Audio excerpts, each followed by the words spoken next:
Half. I mean, I think I did it too small to somebody who was too small. I mean, he came back and did it respectfully. You know, he's 6'8", whatever. I would expect it. I thought it was a charge.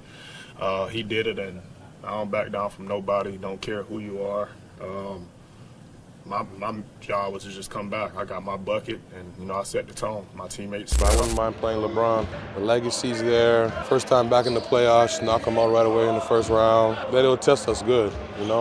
They got good pieces, good players, and that'll be a good first round matchup for us. Ja Morant clashes with LeBron. Legends react in shock. The future of the NBA just looked the present dead in the eye and refused to blink. In a single explosive sequence, the simmering tension between the league's king and its most electric young prince detonated into a public confrontation so raw it left the basketball world speechless. This wasn't trash talk, this was a declaration. And as the two superstars went nose to nose, the legends watching from the sidelines reacted with a mixture of horror, awe, and the chilling realization that a new era just announced itself in the most disrespectful way possible. The stage was a marquee mid-season matchup, the kind of game billed as a passing of the torch preview. The Lakers were in Memphis, a place where the Grizzlies, led by the audacious Ja Morant, have cultivated a fortress mentality built on swagger and defiance.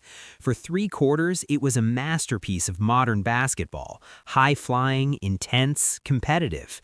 LeBron, defying time, was putting on a clinic of power and intellect. Ja, a blur of impossible athleticism, answered every bucket with one more audacious. The fuse was lit with just under 8 minutes left in the fourth. LeBron, posting up a smaller defender, called for an isolation. As he backed his man down, Ja Morant, helping off his own assignment, darted into the lane for a swift, clean strip of the ball. It was a perfect defensive play, quick, bold, and deeply disrespectful to a player of LeBron's stature. As Ja exploded in the other direction for a soaring signature dunk, the Memphis crowd reached a fever pitch. But it was what happened next that froze the arena. As the Grizzlies set up their defense, LeBron jogged back up the court, his eyes locked on Morant. He said something. The courtside microphones didn't catch it initially, but Ja's reaction was instantaneous. He stopped dead in his tracks, turned, and walked directly toward LeBron, getting chest to chest. The referees and teammates rushed in, but not before millions of viewers saw the unfiltered exchange. LeBron, looking down at the younger star, spoke with the cold, calm authority of 2 decades of dominance. Ja, not giving an inch, tilted his head back to meet his gaze, a defiant smirk playing on his lips as he fired back. The lip readers and enhanced audio would later tell the story. LeBron's alleged words, "You got that one, show some respect." Ja's retort, crystal clear, "I just did, this my house." The official separated them, assessing double technical fouls. The game resumed, but the atmosphere was irrevocably poisoned. Every possession between the two was charged with a palpable personal venom. They guarded each other, bumped harder on screens, and traded baskets with a ferocity that transcended sport. The final buzzer sounded on a Grizzlies victory, but the score was irrelevant. The real story was the 6-second standoff that felt like a seismic shift in the league's tectonic plates. The torch wasn't being passed gently, it was being grabbed. The basketball world, from living rooms to league offices, watched in collective shock. Well, we talked directly about the consequences first before we got to a subsequent potential to have done something wrong. We were very focused on the misconduct that was in front of us at the time. And frankly, most of our conversation was that LeBron? It's a ball! Ain't that a ball? All right, cheers. Cinco de Mayo, an icebox tradition. Akron, this is for you! In the immediate aftermath, the basketball ecosystem did not just react, it fractured. The incident was a Rorschach test, and everyone saw something different. On social media, the clip of the confrontation became a digital wildfire, spreading across every platform. It was viewed tens of millions of times within hours. The comments sections became battlegrounds. A clear generational divide emerged. Younger fans and a wave of current players celebrated the defiance, calling it iconic and necessary, the moment the new guard officially refused to kneel. They saw it as authentic, as real competition. On the other side, a massive contingent of fans, media members, and older supporters condemned it as a disgraceful lack of respect for one of the game's all-time greats, an unearned provocation from a player whose resume paled in comparison. The debate was less about the play and more about the principle. Is reverence required, or is it earned through challenge? In the broadcast booth, the commentators were visibly stunned. There was a long, awkward silence after the technical fouls were assessed. One veteran analyst, a former player himself, finally spoke, his voice low and grave. "You just witnessed something there," he said. "That wasn't about a foul, that was a statement. And whether you agree with it or not, that changes the relationship between those two players forever. That's not just basketball anymore, that's personal." The tone was less of excitement and more of foreboding, as if they had just watched a protocol shatter in real time. But the most telling reactions came from the league's infrastructure itself. The official NBA social media accounts, which typically flood timelines with highlights after a big game, were conspicuously quiet on the incident. There were no replay angles of the confrontation, no clever edits. It was a void. Meanwhile, reports quickly surfaced that the league office was reviewing the sequence and the audio to determine if further discipline, likely a fine, was warranted for the verbal exchange. This was no longer just a game. It was now a league matter, a breach of the unwritten codes that govern player conduct, especially between superstars of different eras. The silence from the league's official channels was the loudest statement of all. This was trouble. But I feel safer with it, but I'm definitely not going to put it on Instagram like a damn idiot. Especially after you had already did it one time and less than 2 months later you did it again. And I never want to get on TV and act like a hypocrite. I am a gun guy. I feel safer with a gun, but I understand it's my bodyguard, James Haywood, is a cop. We talk about it all the time. He said, hey, do not... Got players coming from overseas, and is it safe to say that right now... While the digital world erupted, the reaction from the NBA's pantheon of retired legends was markedly different. It was not a chorus of hot takes, but a collection of chilling, measured silences and pointed observations that carried far more weight than any tweet.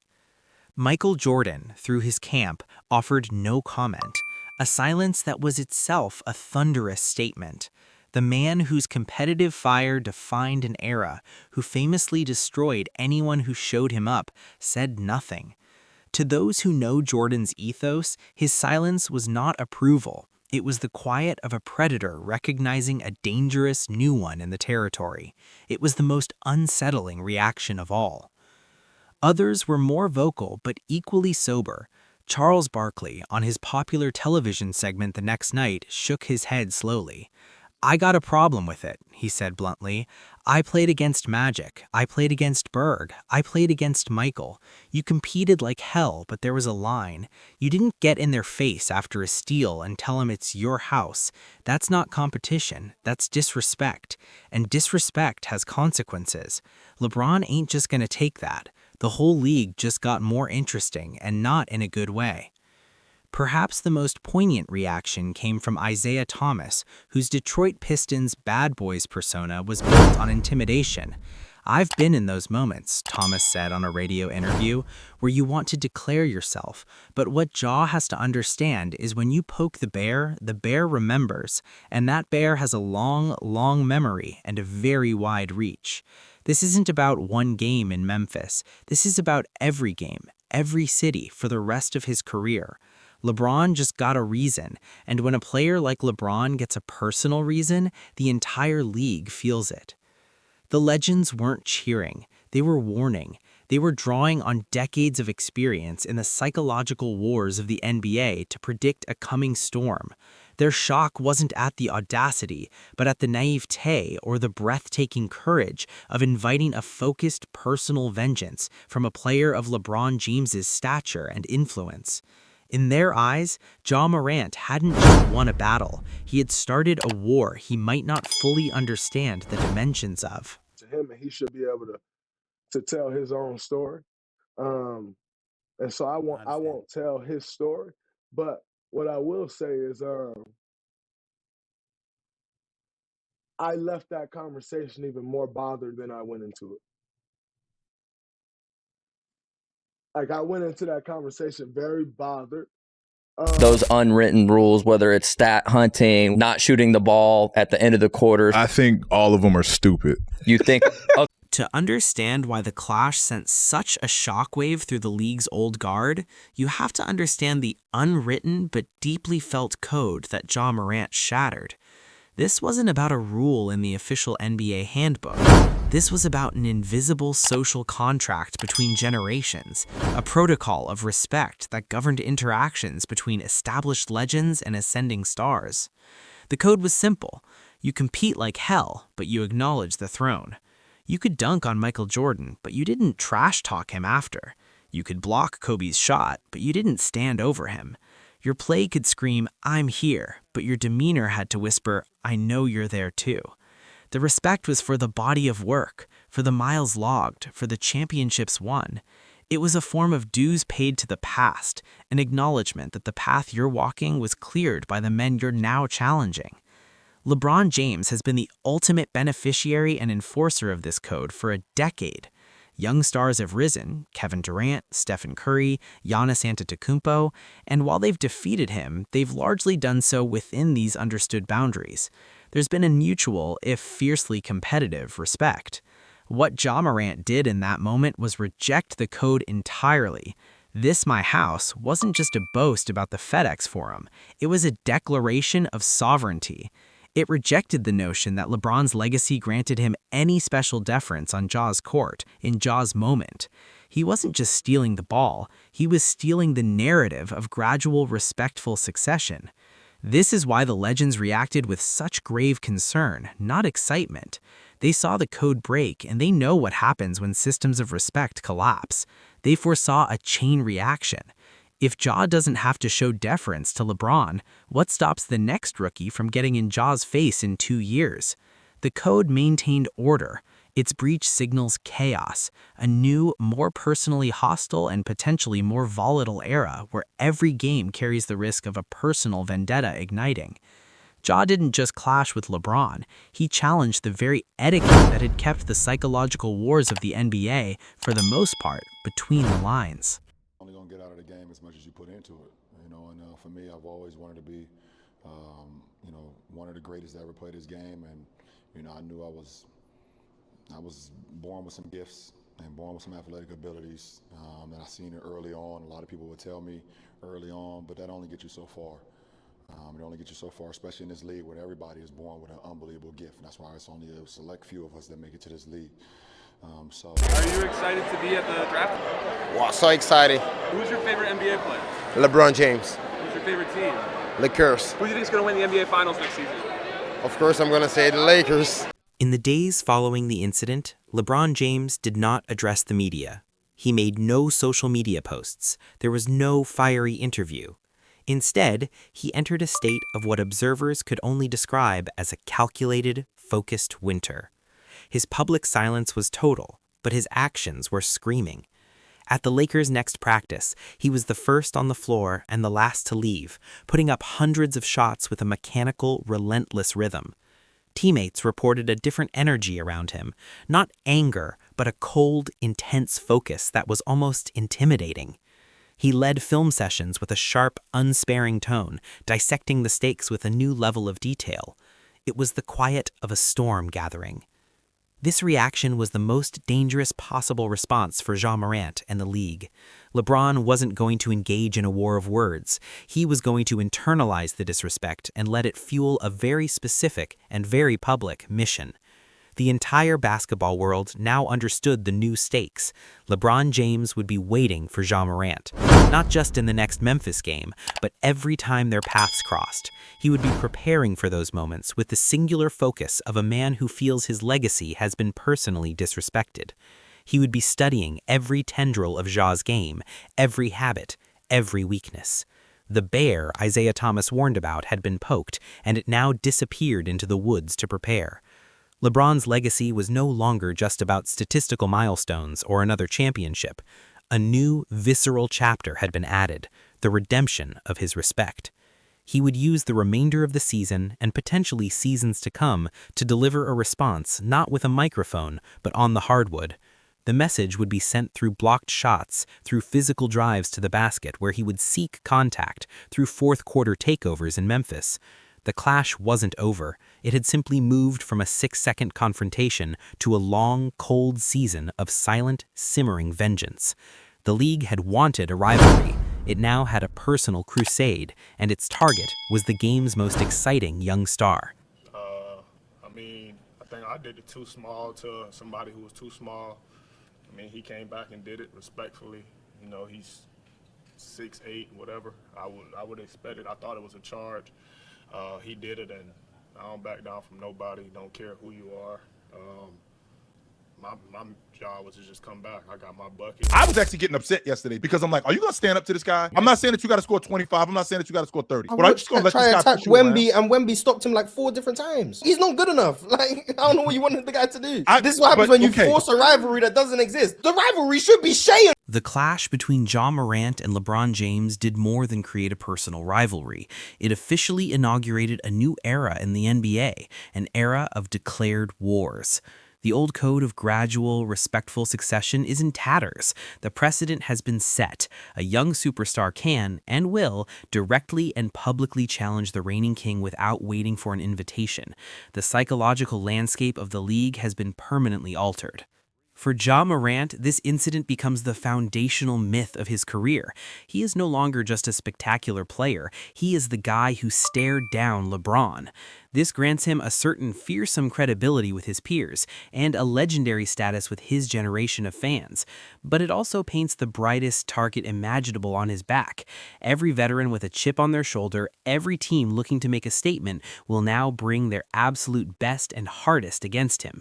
He has chosen the path of greatest resistance, where every night is a potential proving ground. His career will be defined by how he handles the relentless pressure and scrutiny he has invited. For the league at large, this is both a marketing dream and an operational nightmare. The dream? A genuine blood feud rivalry that will sell tickets and shatter viewership records every time these two meet. The nightmare? Managing the intensity. The league office must now walk a tightrope, allowing the competitive fire to burn for entertainment while vigilantly ensuring it doesn't spill over into genuine animosity that leads to on-court violence or off-court incidents. They must officiate not just the game, but the emotion, a nearly impossible task. Finally, we are left with the haunting question of legacy. LeBron's final chapters have acquired a new Shakespearean subplot.